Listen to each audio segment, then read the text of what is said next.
IPL ఇవాళ ఢిల్లీ వేదికగా బెంగళూరుతో ఢిల్లీ తలపడనుంది. ఓపెనర్ సాయి సుదర్శన్ అర్ధశతకంతో అదరగొట్టగా పేసర్ రబాడా 3 వికెట్లతో టాప్ ఆర్డర్ పనిపెట్టడంతో గుజరాత్ టైటాన్స్ మళ్లీ గెలుపు బాట పట్టింది. ఐపీఎల్లో గుజరాత్ 8 వికెట్ల తేడాతో చెన్నై సూపర్ కింగ్స్ ను చిత్తు చేసింది.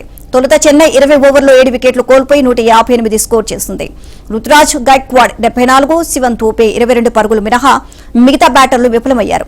అర్షద్ ఖాన్ 2 వికెట్లు పడగొట్టాడు. ఛేదన్లో గుజరాత్ 16.4 ఓవర్లో 2 వికెట్ల నష్టానికి 162 స్కోర్ చేసి గెలిచింది. జోష్ బట్లర్ 39, శుభ్మన్ గిల్ 33 రన్స్ తో రాణించారు.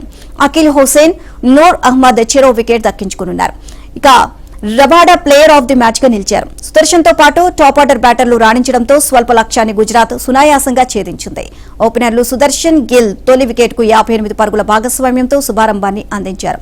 అయితే నోర్ బౌలింగ్ లో గిల్ స్టంప్ అవుట్ అయ్యాడు. ఇక ఆ తర్వాత క్రీజ్ లోకి వచ్చిన బట్లర్ తో కలిసి సుదర్శన్ రెండో వికెట్ కు 97 పరుగులు జోడించడంతో గుజరాత్ గెలుపు దిశగా దూసుకువెళ్లింది. విజయానికి 4 పరుగులు కావాల్సి ఉండగా సుదర్శన్ ను అఖిల్ అవుట్ చేశారు. ఇక కానీ 6 బాదిన బట్లర్ మరో 20 బంతులు మిగిలి ఉండగానే మ్యాచ్ ను ఫినిష్ చేశాడు.